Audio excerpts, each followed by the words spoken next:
Dawson from CreativeGuitarStudio.com. Today I'm going to be showing you an unusual trick that almost every famous guitar player uses so that their solos consistently sound fantastic. Now this method involves applying a conscious effort to find the best ways that scales can work on the guitar neck. I know that a lot of guitar players out there, spend hours learning how other people's guitar solos and grooves and riffs work, but for most famous players, they have a slightly different approach. They're going to focus on what is going to work the best for them with scale patterns on the neck, specifically how the notes of the scale will work on the neck that benefits their playing style. So today, I'm going to help you start to work on this idea. After this, join me for the second half of the lesson over on my Patreon page, where I'm going to show you a collection of my favorite patterns when it comes to my own most popular soloing phrases on guitar. And I'll also discuss the best ways to help you find your own patterns that fit your playing style. But first, we're going to get started with a quick word about my Handouts Collection ebook offer. Do you want an amazing guitar book that's perfect for any guitarist at any level?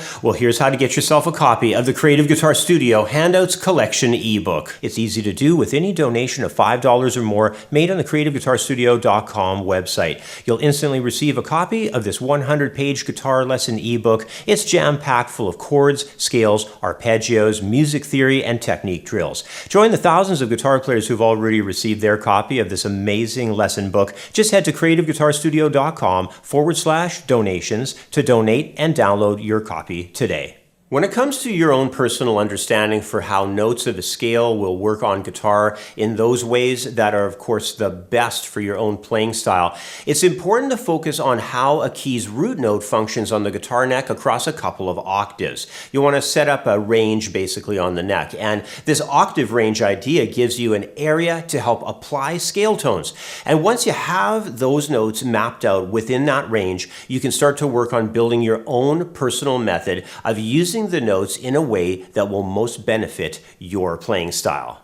So we're going to get things started with some G octaves that I want to cover here with you. We're going to start on the 6th string, 3rd fret G, and we're also going to include the 4th string, 5th fret G for our first octave, and then we're going to travel forward here. We're going to go to the 5th fret, 4th string, and travel up to the 8th fret of the 2nd string. So that'll be our 2nd G octave. Now what we're going to do is, that's giving us a fair span of the central area of the neck, and what we're going to do from that is layer a G minor pentatonic over top of those G octaves, and we're going to form our scale that's going to be kind of like our go-to scale for doing the examples of the lesson. So let's go through the scale pattern on the neck here now. We're going to start on the 6th string, and we're going to start down there in the 3rd fret position, carrying through to a bunch of notes all the way, in a box shape up to the 3rd string. Then what we're going to do is jump forward a little bit. We're going to go off of this G on 4th string at the 5th fret. We're going to carry through on a group of notes there. So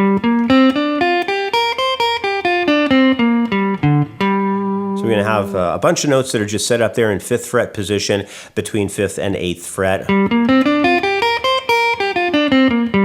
Now what we're going to also do though is jump ahead to the 8th fret position, and we're going to carry through with a bunch of notes on that 8th fret position as well.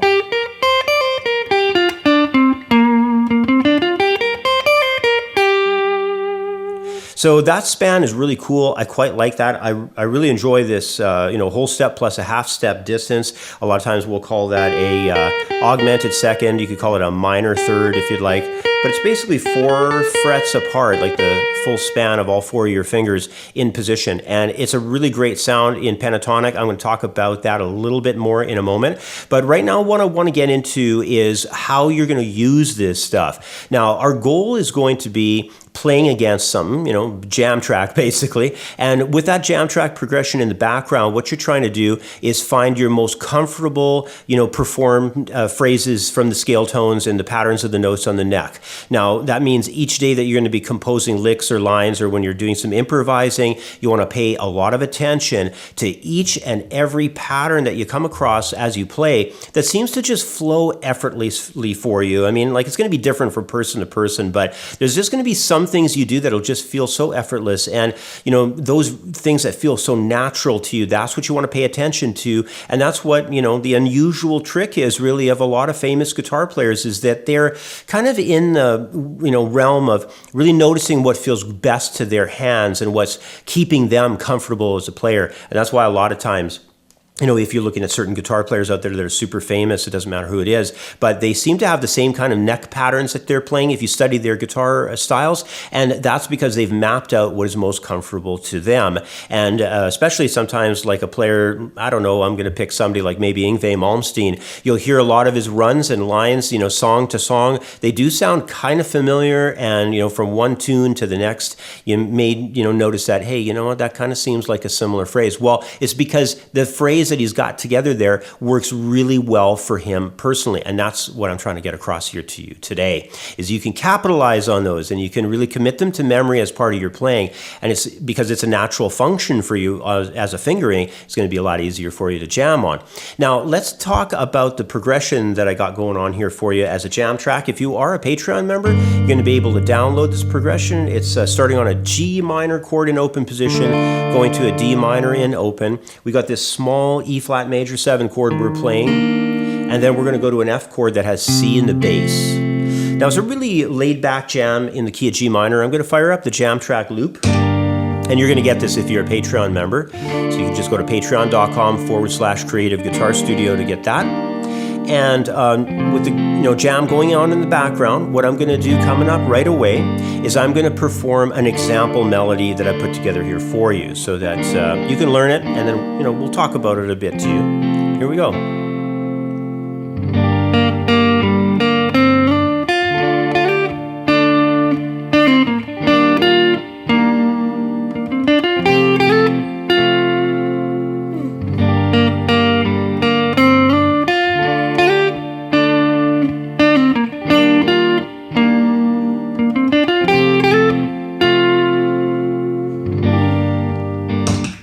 It's a really sweet line. It has a really nice melodic sound to it because we are using, pentatonic, and pentatonic is a great scale for melody. It really helps kind of tie everything together because it doesn't have half steps in it. But, we're going to take advantage of this in a couple of different ways. And the first thing I want to do is just get you to check out the first couple measures of this melody I put together here for you, because there's some things in here that I do a lot. If you follow me a lot on YouTube, you probably heard me do some of these things before in melodies I put together.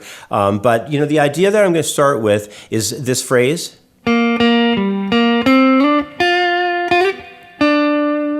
So what's going on in there is it's a transition that we're doing from the 3rd position to the 5th position. So that is something, that type of movement, that type of structure on the neck, it's something I do a lot because it's just so comfortable for me. It just seems so natural to move that way across the fretboard. Now, does that mean it's going to be perfect for you? I don't know. Maybe it'd be real nice. Maybe it won't. I don't know. But you got to find yours. You got to find the ones that work and feel perfect for you, because you got to locate how they work, and then you got to capitalize on those, commit them to memory, and start making them as a part of your lines and licks and improvisation. And that way things will just flow so effortlessly for you. It'll feel so comfortable and natural when you do lines, but you got to pay attention to what works. Now, speaking of what works, there's another cool idea I have coming up here. It starts on that end of the 2nd measure. There's going to be a pull off on the 3rd string, 7 to 5, and then I'm going to move over to this 8th fret here on 4th string. It's a B flat. So I'm going to go over to that note, but what I want you to pay attention to is that distance of the 4 fret span, the fingering layout of 1, 2, 3, 4 in the position. So I'm, taking advantage of that span, and it's something that, as a teacher, I've sure noticed over the years, not a lot of students that are at that, beginner and intermediate level of improvising take advantage of, because it's kind of, a little more challenging. You're oftentimes using an index to a small finger reach, and that can be a problem for some people because the small finger can be kind of weak. But we're going to practice it here, and then I'm going to move forward into the 7th position on the next measure where the E flat major 7 chord comes in, and I'm going to do that again from 7 to 10, and then I'm going to come over here to the 4th string, 8th fret B flat again. All right, so we've got those 2 movements. And I'm going to do that one more time with a scale run coming from 4th string into 3rd string. So I got another group of notes like that. And then what I'm going to do next is I'm going to do a movement going from 8 to 10. And I'm going to get that movement coming forward here. Okay, now I am adding in a note that's not part of our pentatonic scale. I'm sliding over to the 10th fret A note because it's just such a perfect tone on that F chord. So, I'm going to give you a sort of a heads up on that one because it isn't part of our pentatonic scale. But, something to keep in mind is pentatonic is kind of an abbreviation of our full, scale. Our full scale for the keys will have 7 tones, and then pentatonic, it only has 5. So you also want to be paying attention to a lot of times with color notes or what we call chord tones that fit perfectly for a chord of the moment. And that's what I wanted to bring in at the end there, is the advantageous sound you get when you come along into a chord tone. The A is the major third of the F major chord. So the connection that we have in there to that note is very strong on that particular chord. So watch out for those movements as well, because once you can understand how to target chord tones, it's a bit of an advanced technique, but you can really capitalize on that. And once you commit those chord tones to memory when you're working through a progression, it just brings around a completely different sound for you. It really represents the chord in that particular measure. So anyway, that is the idea that we're working on here, is to mainly, find out what's comfortable for you and perform phrases across scale tones, whatever you're using, whether it's pentatonic or the full 7-tone scale. But, as you practice, as you compose licks, lines, whatever, improvise, pay attention to each and every pattern that just seems to come across your fingers and flow effortlessly. And when you do that, it's going to become more and more natural for you to play lines. And all the charts and all the information, as well as a part 2 video for this lesson, are going to be on my Patreon. So I highly advise to grab a Patreon membership. It's really cheap. It's just $15 a month for the full deal. That's over at patreon.com/Creative Guitar Studio. And if you need extra help on your guitar, if you need more theory and more knowledge about how the instrument really works, check out my website. It's a different website from Patreon. It's creativeguitarstudio.com, but all of my courses that I've created over all the years, they're all over there.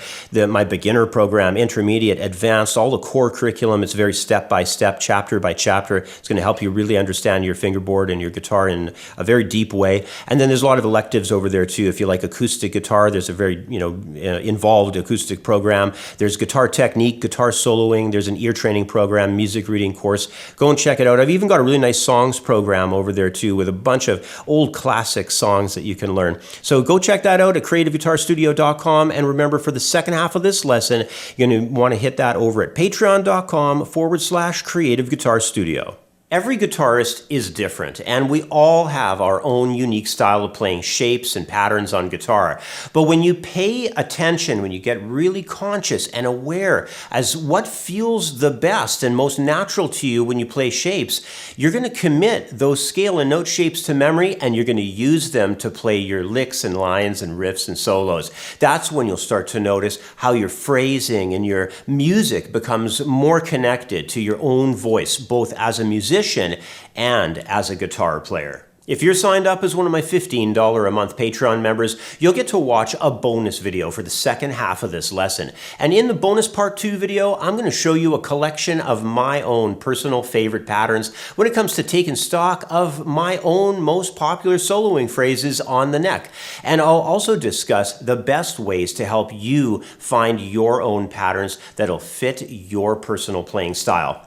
Plus, as a Patreon member, along with that bonus video, you'll get jam tracks, and you'll also get to download a detailed PDF handout that shows you all the examples in both music notation and in tab. Plus, it also includes a number of additional tips and explanations that you don't get in the video lessons. So head over to my Patreon, become a $15 a month supporter today at patreon.com/Creative Guitar Studio. And guys, if you want to help support the channel even further, check out our Teespring store. The link is located inside the top pinned comment below. The store has all kinds of great guitar designs on t-shirts, sweaters, bags, hats, and coffee cups. All the designs and the prints are top quality. In fact, I'm wearing one of the shirts right now. Let me tell you, the fabrics and the prints are just fantastic. Go and check out the store, and if you're a member of the website, use your Creative Guitar Studio coupon code to get your members discount at at checkout on Teespring. Now, if you found this video helpful, make sure you leave your comments and give the video a thumbs up below. And remember, if you're looking for a step-by-step guitar program that puts real tested methods into a proven guitar course, not just random YouTube videos, it's all available over at creativeguitarstudio.com. Plus, you're going to want to make sure you're seeing all my guitar lessons here on YouTube. So go and turn on those notifications, ring the bell, and subscribe to the channel. All right, guys, I'll be back here again real soon with another video. Thanks for watching, and we'll see you again next time. Bye for now. I have over 30 years experience teaching guitar, and I've written a well-organized step-by-step guitar course. Head over to my website at creativeguitarstudio.com and sign up for a free membership today. Join the thousands of members worldwide who have already enrolled. There's no need to learn the guitar on your own. Let me help you become the best guitar player you can be.